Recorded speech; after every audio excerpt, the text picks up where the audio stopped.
Okay, so I just hit start recording. So I guess we could just get started. I far prefer this, um, I guess, vessel for that's the wrong word. There's another word for this mode for doing these conversations over Clubhouse. It really bothers me that I can't record conversation. So here we can record conversation. So this will be recorded. I see no reason why I would have issues. So hopefully, in about an hour after this conversation, there will be a video of this conversation up on our notes YouTube channel. And maybe just to get started, do you guys want to each introduce yourselves? I kind of gave an intro for each of you in the description of this panel, whatever this is, Discord live chat. But maybe you guys can introduce yourselves. What do you do? Dennis, you want to go first? Sure. I'm Dennis Abaduto. I'm the personal care business manager for Colonial Chemical. We're a specialty surfactants manufacturer based out of Tennessee. I have been doing surfactants my entire career ever since, and I started working before I even finished college. So it's been a while. Cassandra, would you like to go next? How's it going today? I didn't actually get to say hi to you. Yeah, I'm visiting family in Florida, so Ooh, that's nice. I'm trying to keep my mic closed so I don't, they don't make too much noise. But hi, I'm Cassandra Celestin. I'm also, I'm a cosmetic formulation chemist, and I'm also a cosmetologist. I formulate skincare, hair care, hair color, and hair growth product. I would say my niche would be hair color and hair care.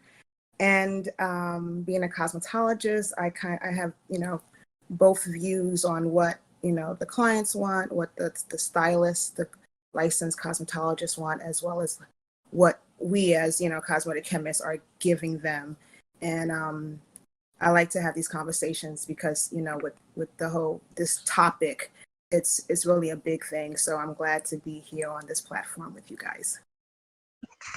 And for all the audience members, just so you know, we've got 3 cosmetic chemists here with specialized expertise in hair care. So if you guys have hair care related questions that are related, I guess, to the topic at hand, which is surfactants, then raise your hand, and throughout the conversation, I'll be able to bring you to the stage so that you can ask your questions. Annalisa, would you like to go next? Yes. Hi. So I'm Annalisa on Instagram. I have the handle Skin Perspective. I'm originally an engineer, and then my career took a turn into cosmetic chemistry, and now I'm an independent cosmetic formulator. And then last but not least, Perry. Hello, everyone. You hear me all right there? I am Perry Romanowski. I've been in the cosmetic industry a lot of years, almost 3 decades. I was a formulator my whole career. I got a degree in chemistry at DePaul University, formulated for a company named Alberto Culver on brands like Tresemme, VO5, Nexus, did a little work with St. Ives. I used to work with Dennis at the same company. I left that company in 2008 and started a website podcast called The Beauty Brains, which I continue to do. And I also started a website called Chemist Corner, in which I endeavor to teach other formulators how to become cosmetic chemists. And I'm just sort of a industry gadfly ever since. I've been the president of the National Society of Cosmetic Chemists and involved in that, highly involved at. Right now, I'm the chair of the IFSCC, which is the International Federation of Society of Cosmetic Chemists Education Committee, and having a lot of fun at that. And just so our audience knows, both Dennis, actually all three people here have done webinars for us, Dennis, Perry, and Skin Perspective, Annalisa. The last webinar that we did, which featured Jane, who is also in the room, around cold process emulsions. was by her, and then Perry did a webinar on careers, and to this topic, Dennis did a webinar, our first one, on surfactants. And maybe just because you're kind of like the guru here, Dennis, because you work for a surfactant company, maybe we'll start with a basic question, and I'll start with you. What is a surfactant? Yeah, so surfactant is that portmanteau, I guess, of surface active agent, and so it's by definition changes the behavior between two different substances at their interface. Usually, we're talking about oil and water, and we're trying to either emulsify oils in a lotion, or we're trying to remove an oily substance from a surface with a cleanser.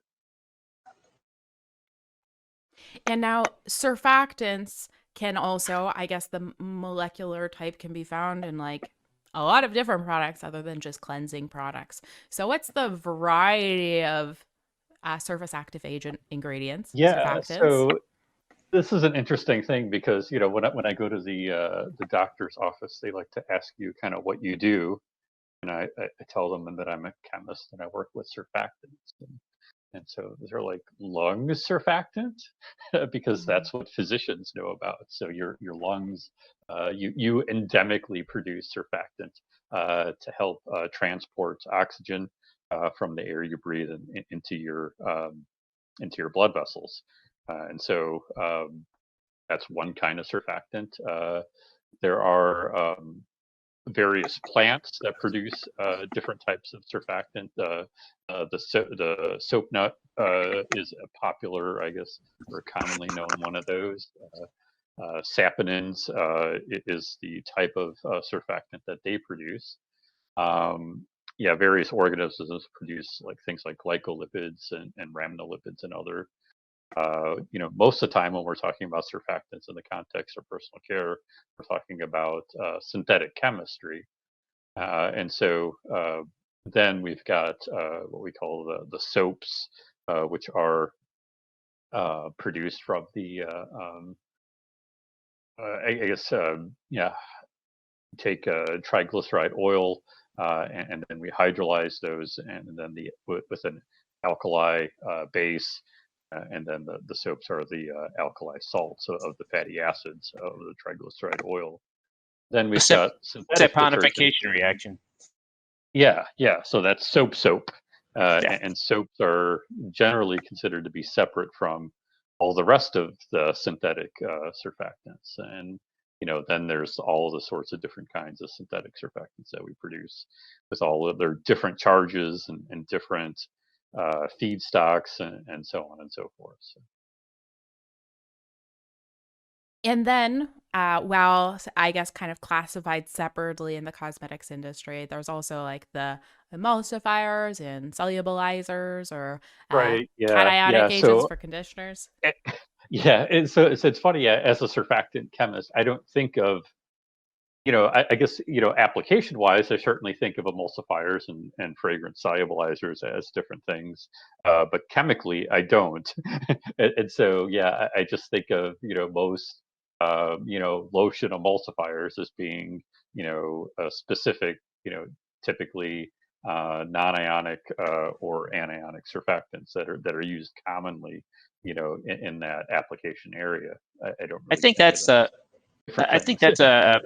that's a sort of a misconception you see out there on the internet that people think emulsifiers are different than surfactants. I always thought of surfactants as the equivalent of calling things animals, and then all your different animals will have their different types of animals and different types of Mhm. surfactants. But all of these things are surfactants. That's like the umbrella thing.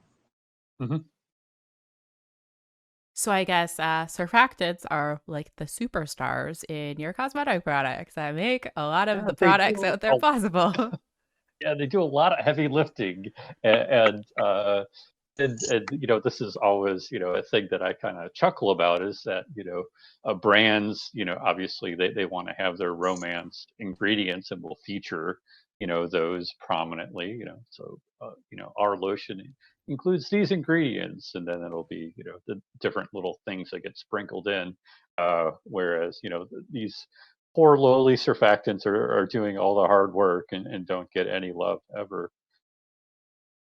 They do get hate though.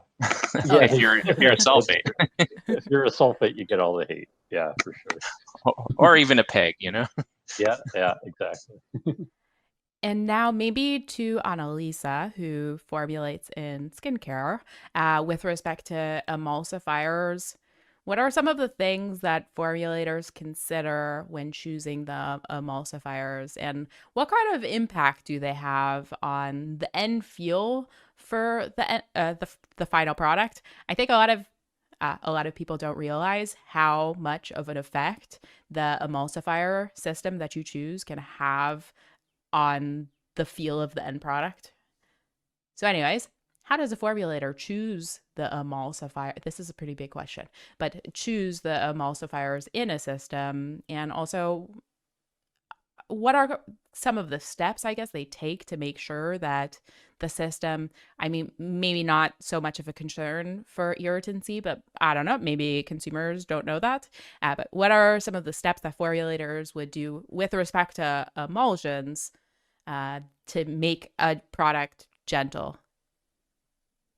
So, first of all, the first distinction that we do is the kind of emulsion that we want to form.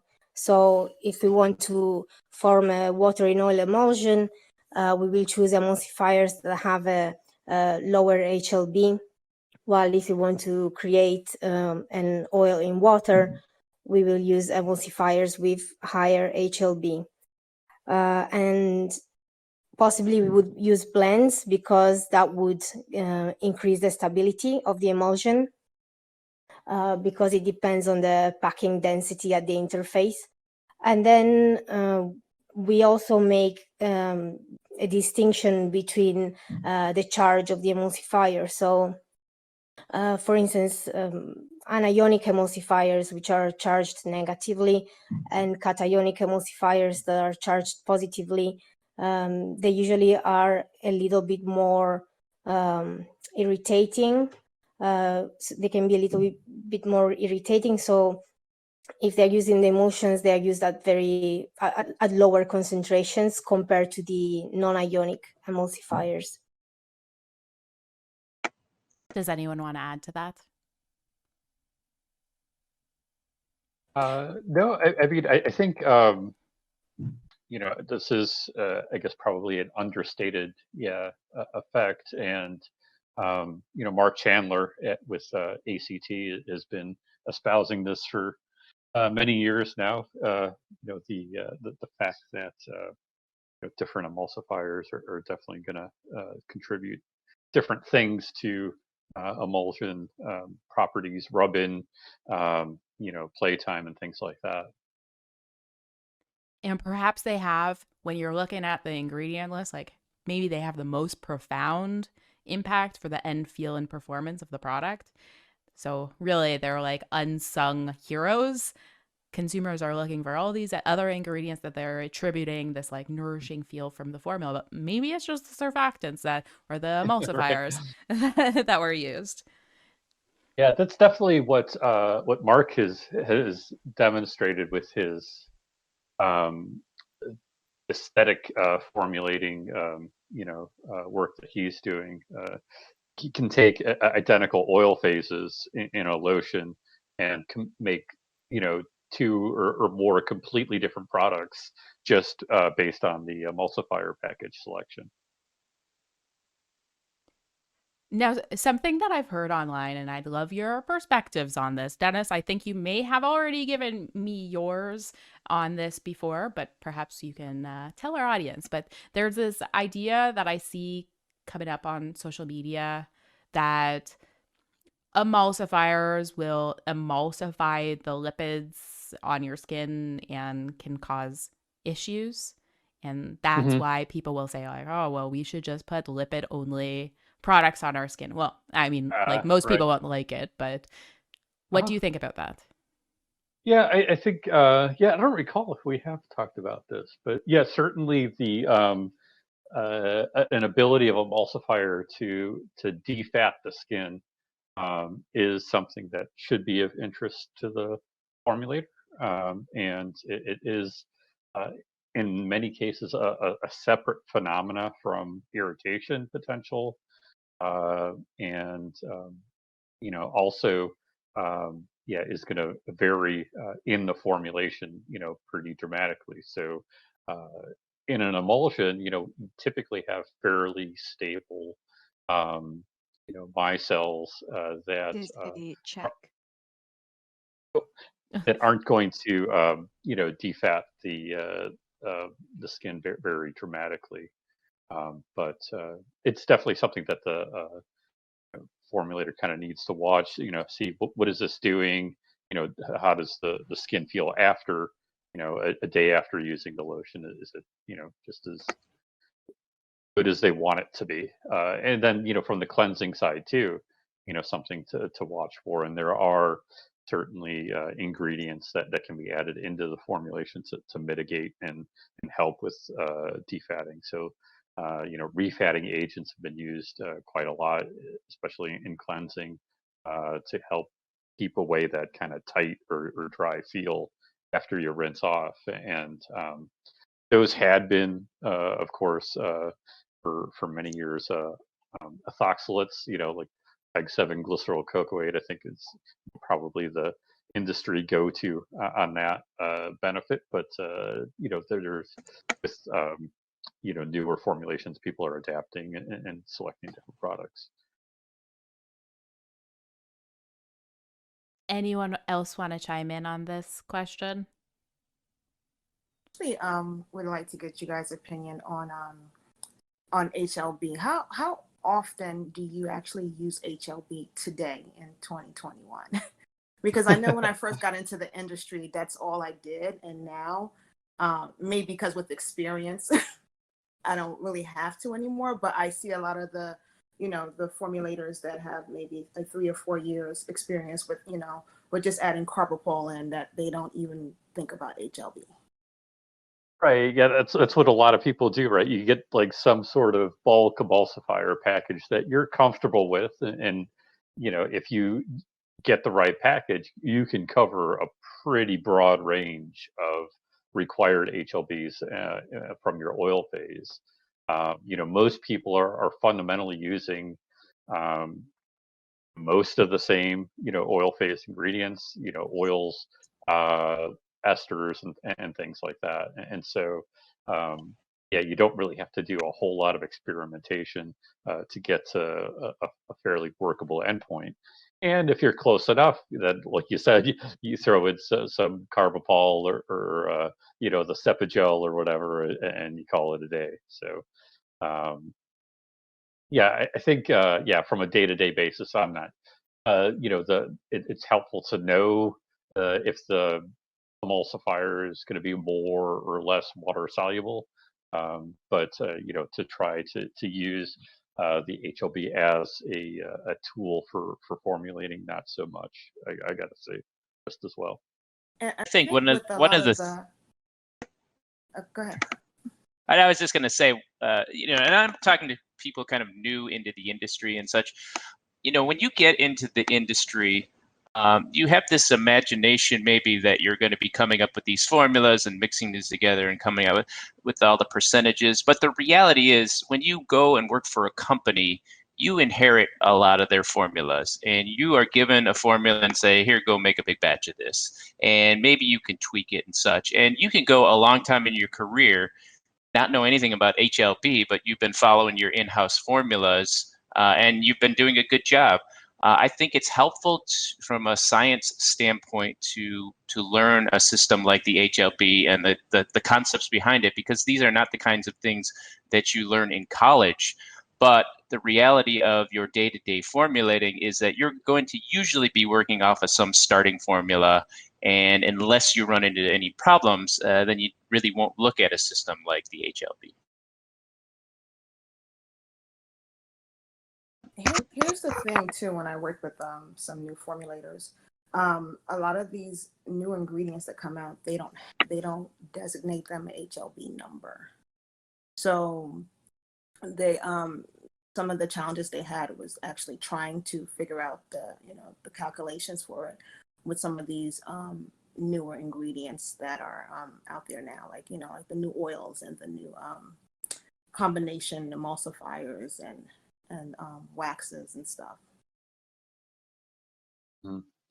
Yeah, from where I sit, I serve, primarily the personal care market, but Colonial serves a lot more end markets than just personal care, and I think in other application areas where the exact emulsion conditions and stability are of utmost important. I think like oil recovery, uh, um, edible oil processing are a couple of these areas.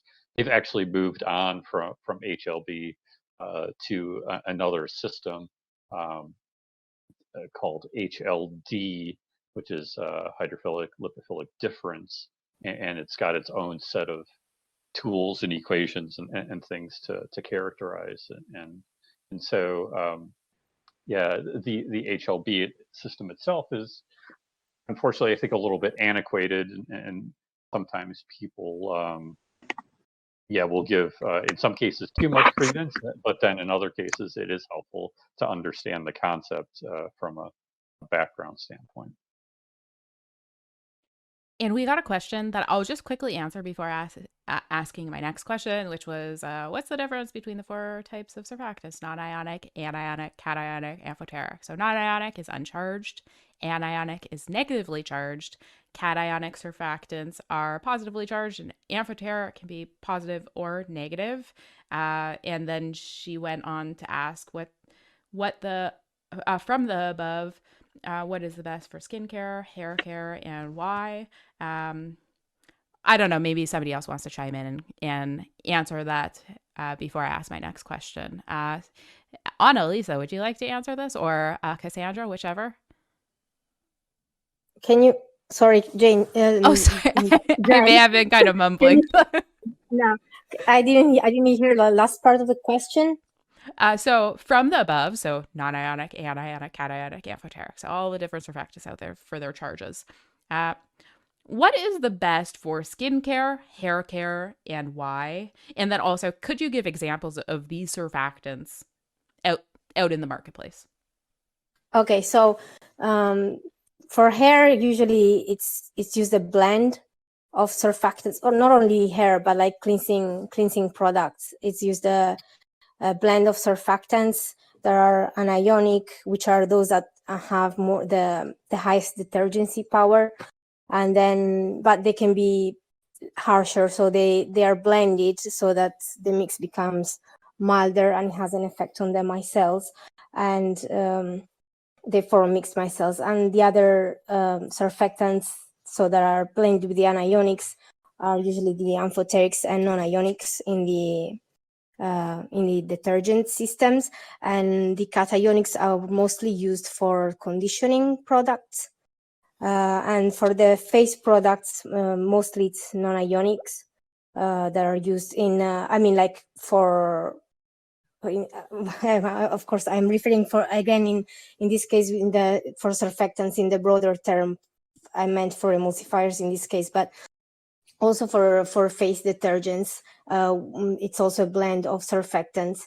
What matters is also the concentration that is used, the total concentration of the active matter. And also often non-ionic for solubilizers, for example, to get like fragrance and some toner. Sure. Yeah, so it's like solubilizers are non-ionic surfactants that are used to solubilize, as the word says, some lipid components, for instance, in toners and water-based products. So I guess for lots more on this topic, I'm pretty sure I kind of forget the webinar, but I'm pretty sure Dennis and I cover this in quite a lot of detail. Also on our podcast, Perry has come on the podcast to do a pretty deep dive for surfactants. So if you want more on this topic, then go listen to either the webinar or the podcast. So the next question, and I'll ask it to Cassandra, is regarding surfactants, like cleansing surfactants in cleansing systems. how do formulators put these?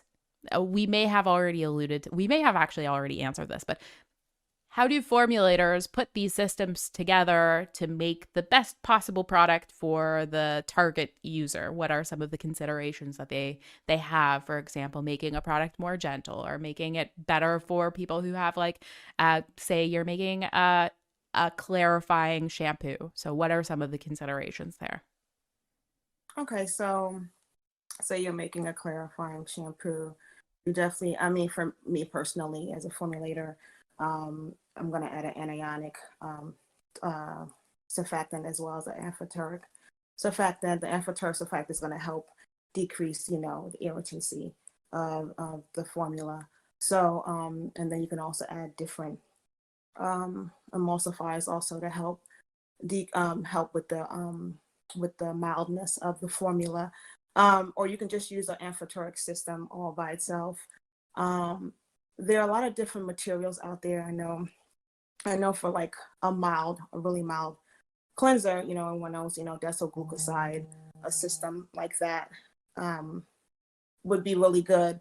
As a cosmetologist, I know that we would use several types of shampoos depending on the client. So like you said, depending what market it is. So for someone who has a chemical treatments, you need to formulate a product that is low irritancy, and also will hold on to, let's say if it's color treated, will hold on to the color. So you'll probably use like some type of polyquat in there to help the color not bleed as much and retain color.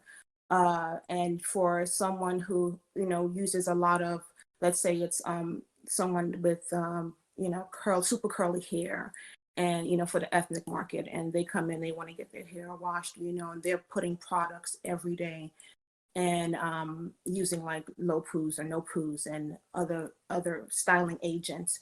You definitely want to use a clarifying shampoo for them as well. And then you also, depending on, the type of hair, if the hair is, what do you call it, thin or thick, needs detangling properties. You want to add some of the,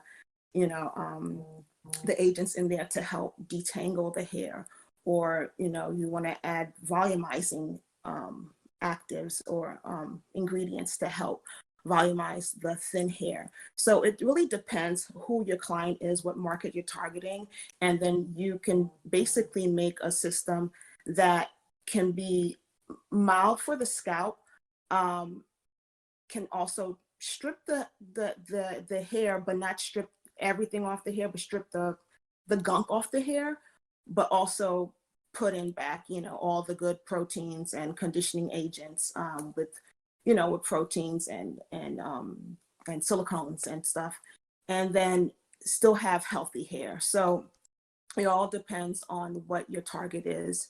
And I think for our market, you have to have, it's not one fit all. You have to have many types of shampoos, and you really have to be choosy on which materials you use for that market. So I feel like we gave a pretty good lay of the land of surfactants. Again, if you want lots more detail, then check out the webinar from Dennis or podcast from Perry. Now, for this part of the conversation, we'll start talking about misconceptions out there. And maybe the first misconception, this was Annalisa's idea, and maybe Annalisa, you can address it because you sent me a message about it. The idea that you need foam for a cleanser to be effective, but then also the idea that foam means that a product will be inherently harsh. Is this true or false? And why? Yeah, so it's false. So this is a misconception that came to my mind.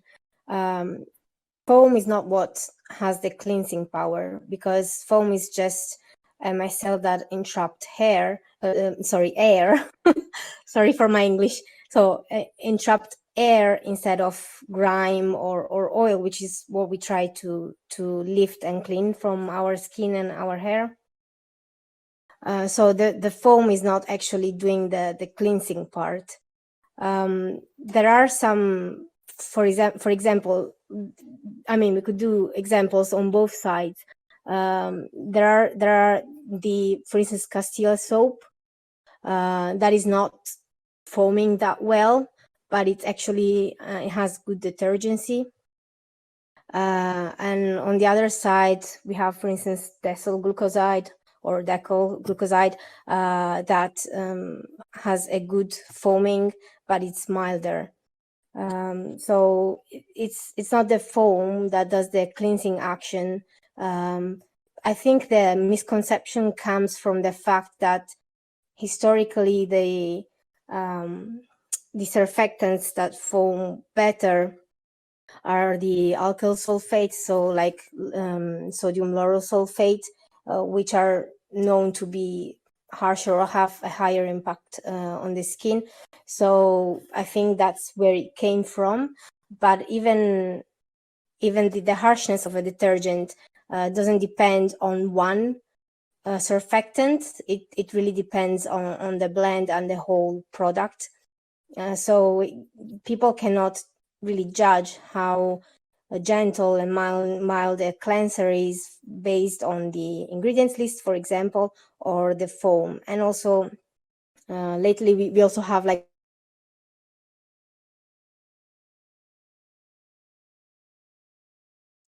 Oh no, Annalisa, you broke it. Are you still there? Sounds like she Okay, I thought that disappeared. was just me. It's like, oh, did I do something? I think It's on mute. I think and I know it's not really the answering the question, but I think with foam, I think what happens with foam is that a lot of times when you use shampoos that don't have foam, the ones I've used in the past that didn't have foam, when I was washing a client's hair, it was really difficult to get to know if I'm cleaning a certain area, because the foam is like an indicator to say that, hey, this product has moved to the back of the hair or to the side of the hair. Or if the hair was really dirty, it wouldn't foam a lot. But then by the third shampoo, you would see so much foam, you would say, wow, this hair is really clean now. I think and I'm sorry, I'm talking to the audience like I'm assuming everyone wants to be a formulator. Maybe that's not right, but that's just kind of my perspective. And the one thing that I do want to say about foam is while I completely agree it's not terribly important or indicative of how well something is cleaning, it is important as a formulator that you make something that foams pretty well, because consumers believe that foam is required for the product to work. They need that cue. And a lot of the effort that you're going to spend as a formulator is to create a nice, luxurious foam that, I mean, if you're doing a volumizing product, maybe you want to make it a lacier foam that'll rinse out better. But if you're doing a moisturizing hair product, you want to make it a nice creamy foam so it sort of signifies that it's creamy. Now, none of this has anything to do with how well it's treating the hair, but sort of this show in your formula is part of being a cosmetic formulator and making products that consumers like, and often consumers will like things for reasons that are beyond what science would tell us, but we formulate for consumers, not for scientists. Yeah, and I yeah, had I it. agree. Oh, sorry. Oh, sorry. I had an interesting I guess question that came up on my social media when I posted about SLS being it's fine. It totally depends on the formula, and a little bit of foam is fine, just fine. Foam doesn't necessarily mean that it's going to be harsh. It's just a quality of the formula that, as Perry was just saying, formulators try to achieve because that's what consumers want. And this person said something along the lines of, well, shouldn't we just educate consumers that foam is unnecessary and that we should just be using non-foaming products? My comment back to her, and I would love your feedback on this, is that, well, if consumers like something and the products are working for them, then they should just use the products that they like. And probably for the formulators, especially for the like job security and like the business security for the brands, like they want to do things that consumers actually want to purchase. And the vast majority of consumers like foam. What do you guys think? Yeah, Again, well, I'm gonna say this because when you use when you're using let's say a chemical treatment to relax the hair, and in those relaxer kit box, they, you know, the shampoo has a color indicator in it, and when you're shampooing the hair, you can see it turning pink in certain areas, and you can tell where you still have that chemical. And I feel like, you know, foam doesn't tell you that. Like when you just don't have a chemical, it doesn't tell you that. But I think by having the hair foam, you kind of know that it's getting cleaned. And I know for a fact that when I've shampooed people's hair and they've had a lot of gunk, the first shampoo will not foam. And that's an indicator for me. And I think that's important. I think that's why we should keep foam in shampoos. yeah. So actually, before, I don't know how much of my answer got through before, because at a certain point I couldn't hear anyone anymore. But I agree that foam is important at the sensorial and psychological level. There are a lot of misconceptions, let's say, or false ideas that consumers have in general. Also, like that a conditioner to be very conditioning must be thick. This is another example. But the sensorial aspect is very important as well for the acceptance of the product from the consumer. And And I I'll think, just you know, go ahead, oh, go ahead, Dennis. Barry. No, you go. You Well, go. we're going to fight it out. You know, from the consumer perspective, you know, the brand, you know, obviously has, you know, a certain amount of, I guess we'll say like bandwidth to educate the consumer on something. And I think, you know, most brands are going to want to educate the consumer on why, you know, some, again, romance ingredient is useful and important in the formulation, and, you know, why they've, you know, selected, you know, some sustainable item, ingredient, package, whatever. You know, there's only so much that you can do within a brand to, you know, totally make people do you know, a 180 on certain things. So yeah, I mean, conceivably there could be a brand that builds around this concept of, yeah, low foam but it's high efficacy cleansing, and then if that brand becomes successful, it starts to percolate outwards, you know, from there. But it's, you know, it's not like any one of us could just get out there and change the perception of, you know, 7 billion people worldwide with regards to, you know, foam and efficacy. So And yeah, I agree with that completely. And just to kind of piggyback off of that, one of the things you have to realize is that while we are scientists, we are scientists who work in an industry, and we don't have the luxury of just doing the pure science and doing what's right. We've got to make products that people want to buy.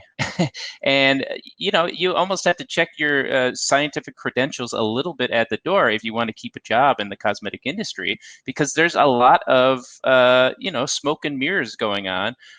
You know, honestly, I believe people could just go buy VO5 shampoo. It costs 99 cents. It's going to clean their hair perfectly fine. Um, and then you don't need any of the other shampoos that exist in the universe. But you know, that's not good for anybody really, except maybe the one brand where everyone gets picked. The cosmetic industry is designed to make products that people want, and you have to formulate to what the consumer wants. And you even have to put in claims ingredients that you know aren't in there at a level that they're doing anything, or that even if they were at a level they were going to do something.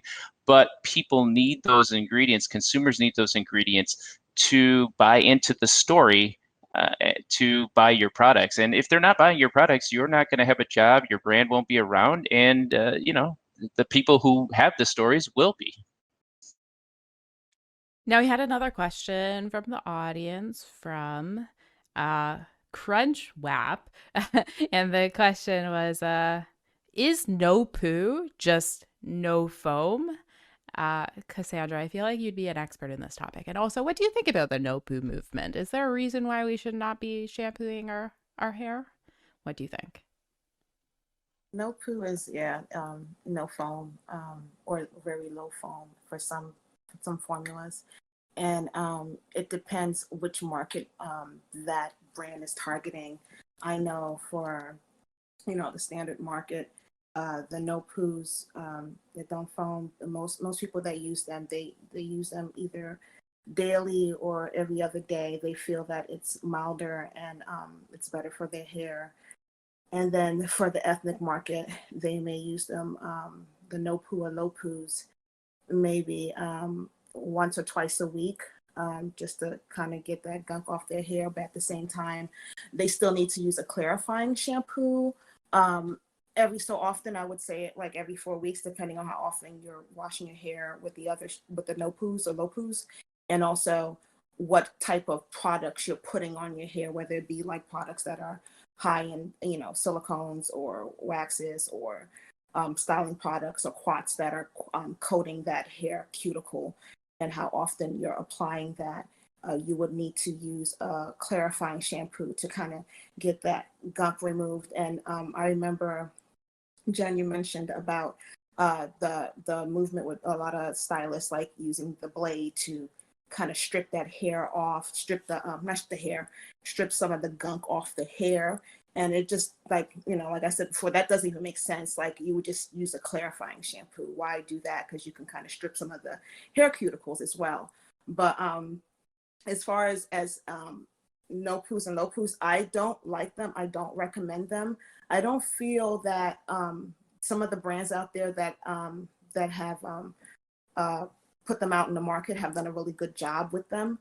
And we can see with some of the stuff that have come back, and the FDA has, gone in to see like, hey, this is not working out for, this group of people, and they're affected with their scalp and hair, losing hair or having scalp irritancy. So I stay away from them.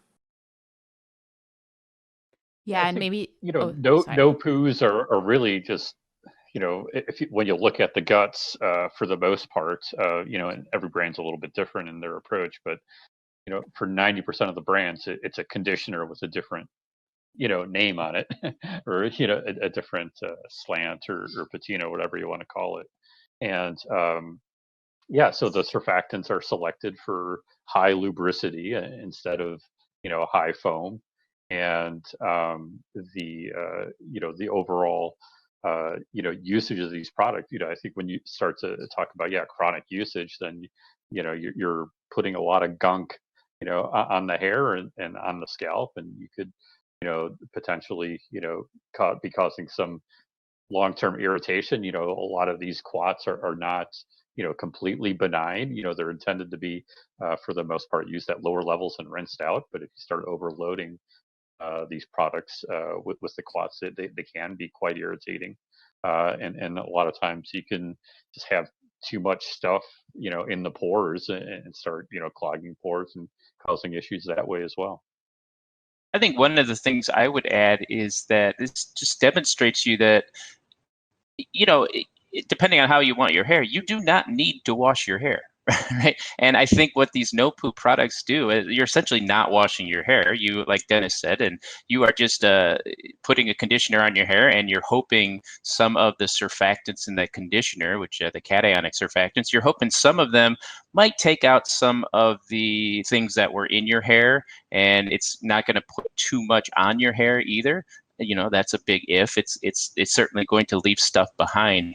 But there are people who go their whole lives or a lot of their lives, and they don't wash their hair at all, and they're perfectly fine with how their hair feels without washing it. Some people wash their hair, once a week, and they're fine with that. Some people need to wash their hair every day, or else they don't feel clean. And so I think what no poo has sort of tapped into is that there are people who don't really need to wash it, don't really feel like they need to wash their hair every day.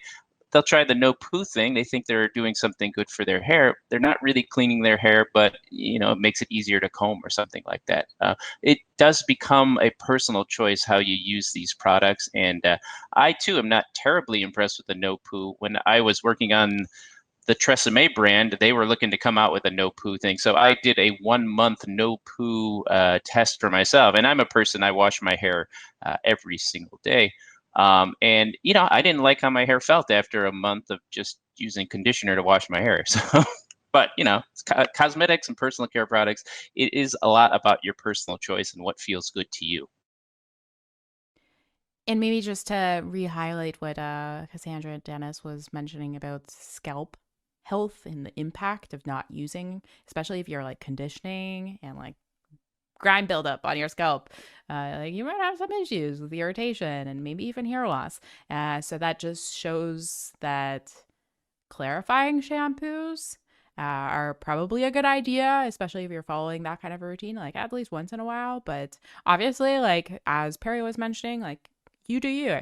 If you like something and it's working well for you, then do it. But if you're noticing that you're following a certain routine and your scalp is getting a little itchy, that's my personal experience when I do, like I was using like the Wen products, which makes my hair feel lovely, except that my scalp gets irritating after a few weeks of doing it.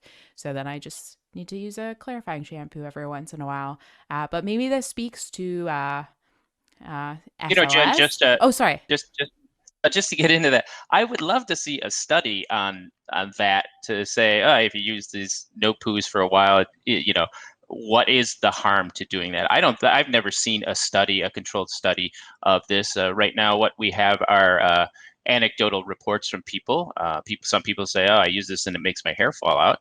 Maybe it does, maybe it doesn't. I don't know. I'd love to see some sort of controlled study on this kind of thing.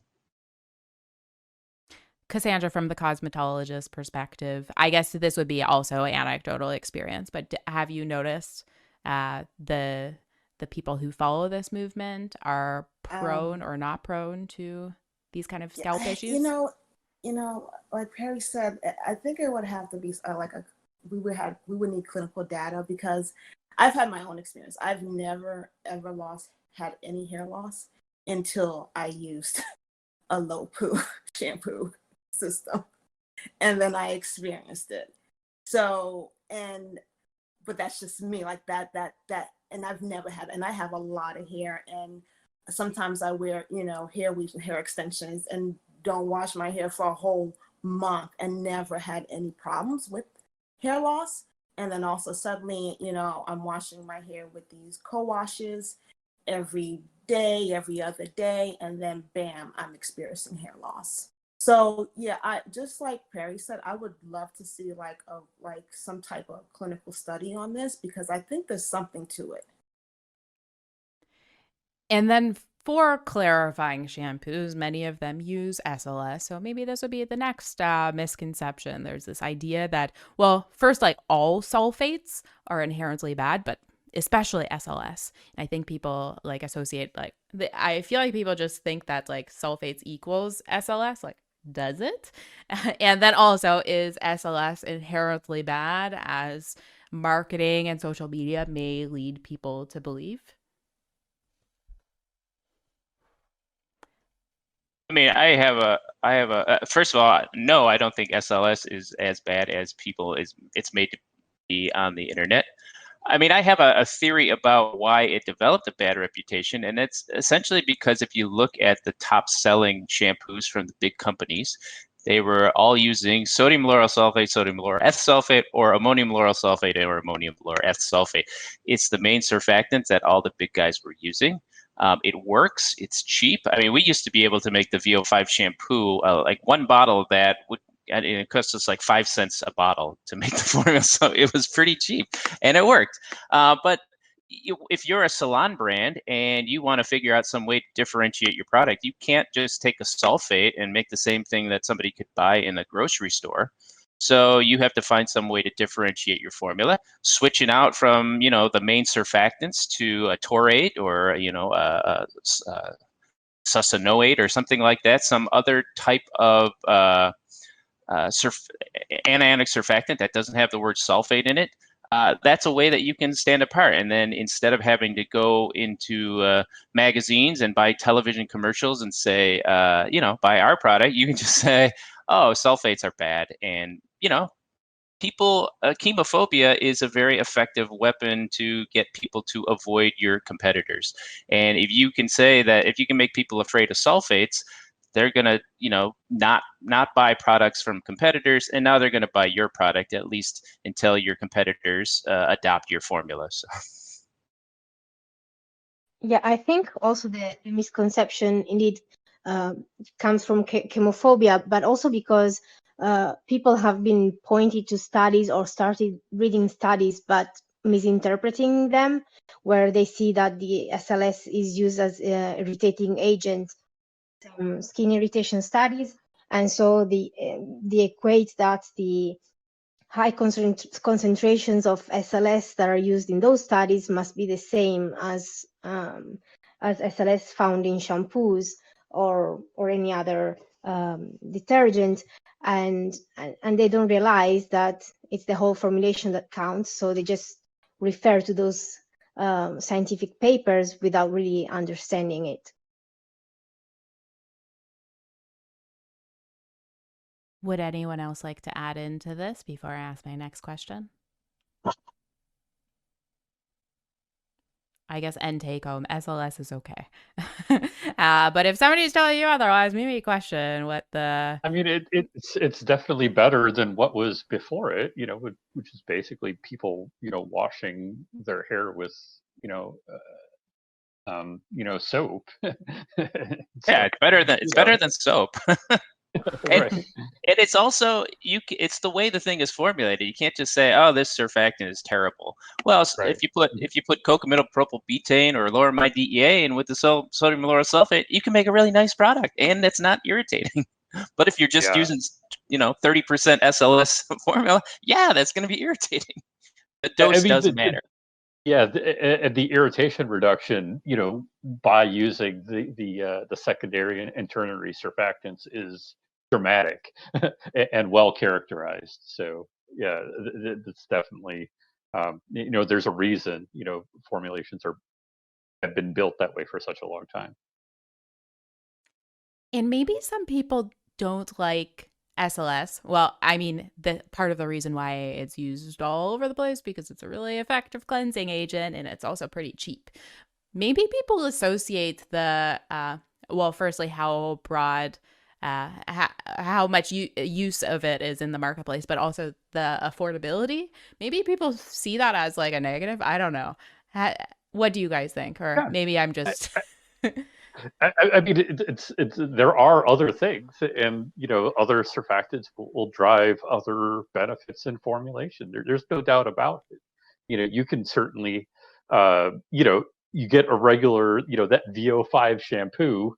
You get some of that in your eyes, and it's going to burn like the dickens, And so obviously, it's not the sort of thing that you want to be shampooing your baby with, unless you want to hear them screaming bloody murder, and nobody wants that. So yeah, so there are, obviously instances where you want to select something different. Yeah, and so I think it's good to have a large array of tools at the formulator's disposal to be able to meet different demands in terms of performance as well as marketing and as well as even the provenance of the product.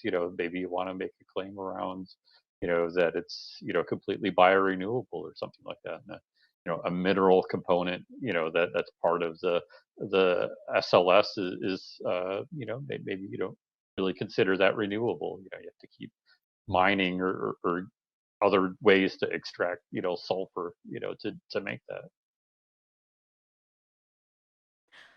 So I guess my last question is, are there any misconceptions, I'm sure there are, that I missed with my questions that comes to your mind? Anyone? Or did I hit them all? Well, no, more than misconceptions. I mean, I'm thinking about cleansers for face, and yes, people want to stay away from sulfates, but they don't realize that the mildness of a detergent, yeah, it depends on the formula, but it also depends on the use they make of it. So like some people, they use detergents like masks because they have maybe an active ingredient, and those are not products that are meant to stay on the skin for long, or they don't rinse enough the detergent off, because we think as skin as being sort of a flat surface, but actually microscopically it's not a flat surface. So we need to rinse it very well. Yeah, so these kinds, and also using depending on the temperature of the water they use to cleanse their face, that also matters. So I think people don't realize that the type of detergent they choose is only half of the equation, but also the way they use it is very important.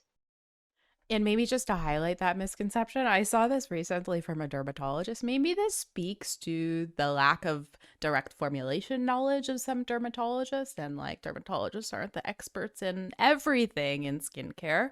There are actual cosmetic chemists that take care of the formulation aspect at least. But anyways, this one dermatologist posted something kind of questionable along the lines that you have to leave your cleansers on your face for like a little bit to kind of like, I guess the idea was around like marinating your skin because good things take time, was I think that was the take Ah, home. So she was like directly recommending people leave their cleanser on. So is that a good idea, and why or why ah, not?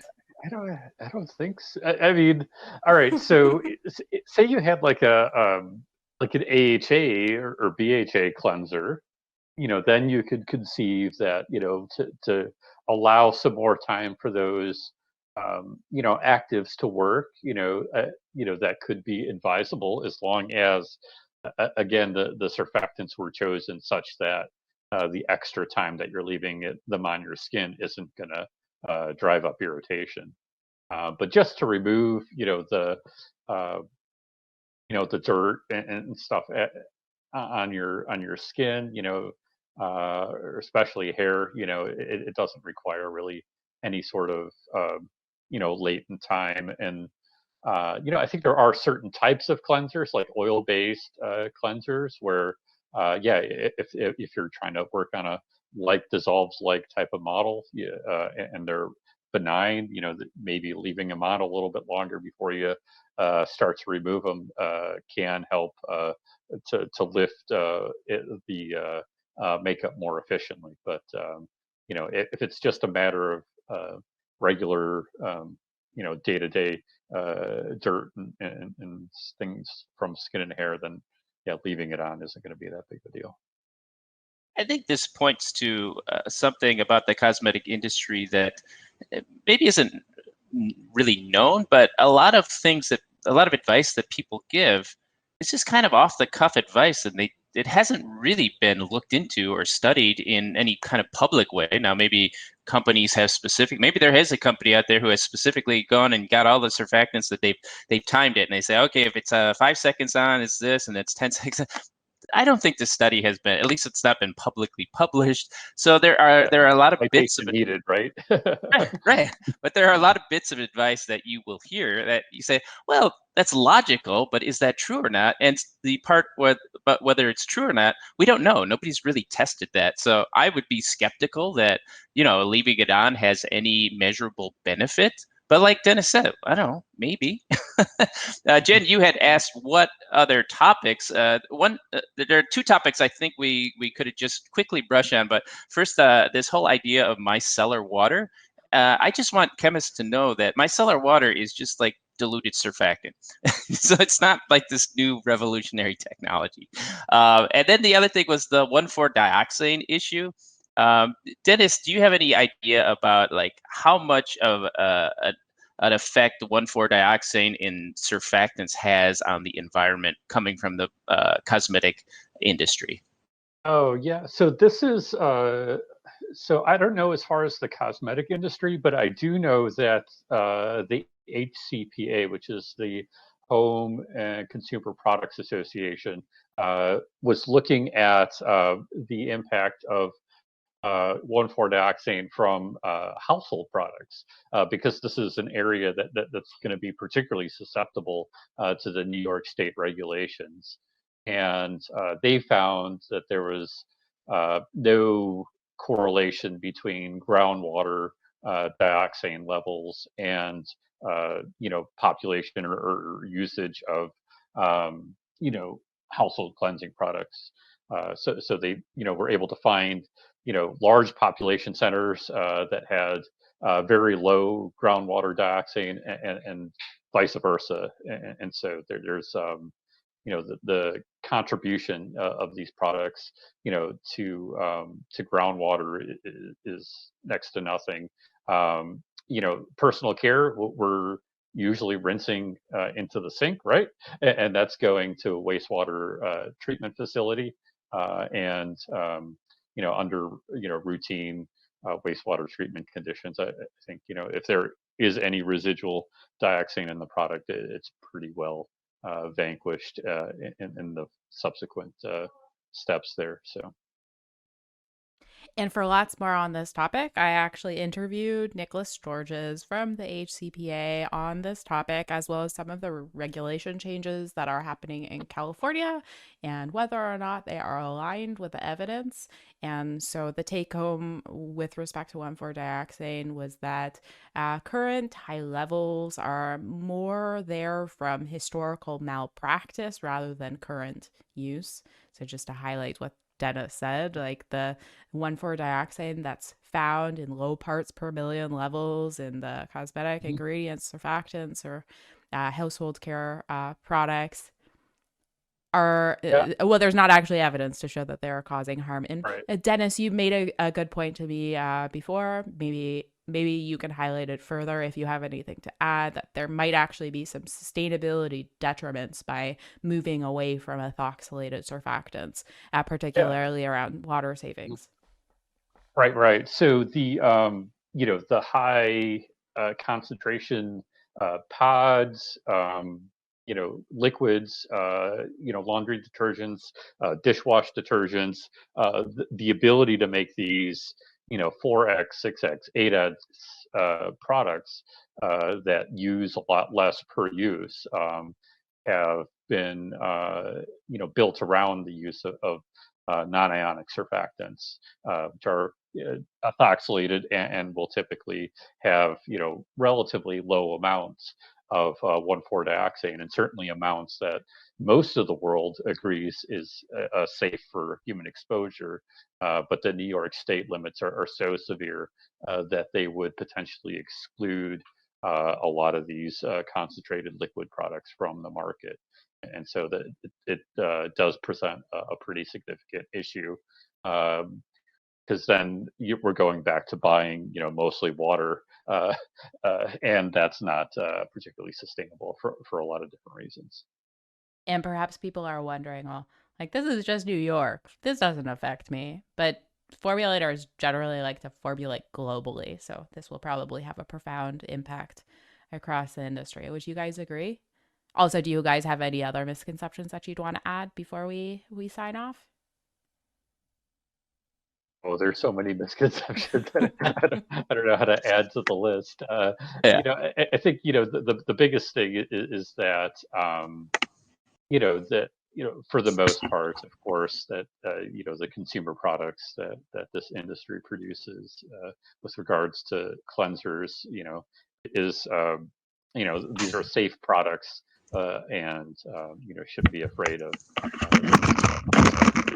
sulfates. But if you want to use something different for specific performance or brand positioning, by all means, we're happy to help you down that road. And perhaps if you do want to use something different, which by all means, you do you. If you want to use something different or produce something, that is fine, just fine. But perhaps be mindful of the way that you market it. And you don't necessarily have to denigrate the marketplace to make a positive claim about the formulation that you've made. So perhaps that would be something to keep at the back of your mind if you are a brand listening to this. Any other final take homes before I sign off?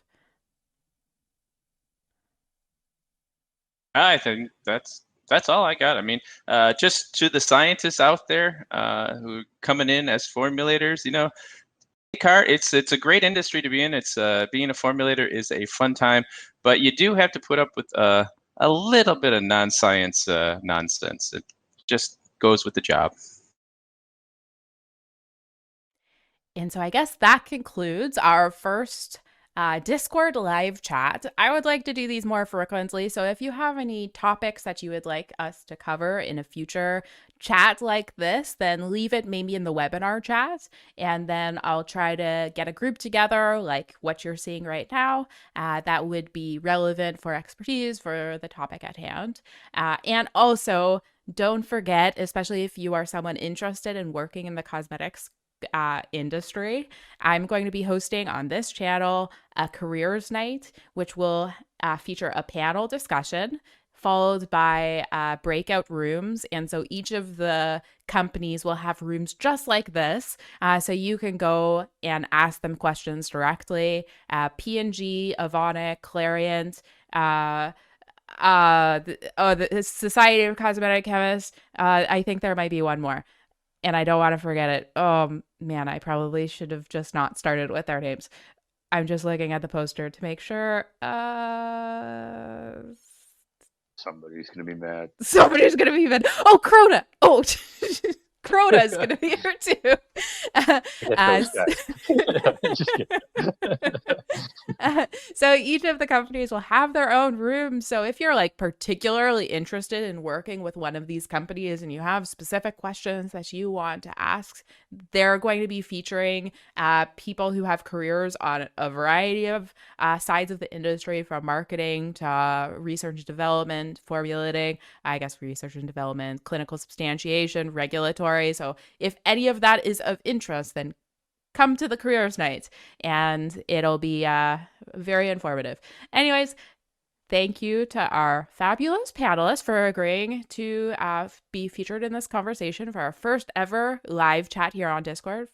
Hopefully first of many. And thank you to our audience for joining in. And with any luck, it looks like the record button or the OBS feature that I'm using to record this has worked. So with any luck, you'll be seeing the replay of this conversation published in our webinar chat in about an hour. All right. Thanks, everyone. Yep. Thanks. Thank you. Thank you. Have a great rest of your day, everyone.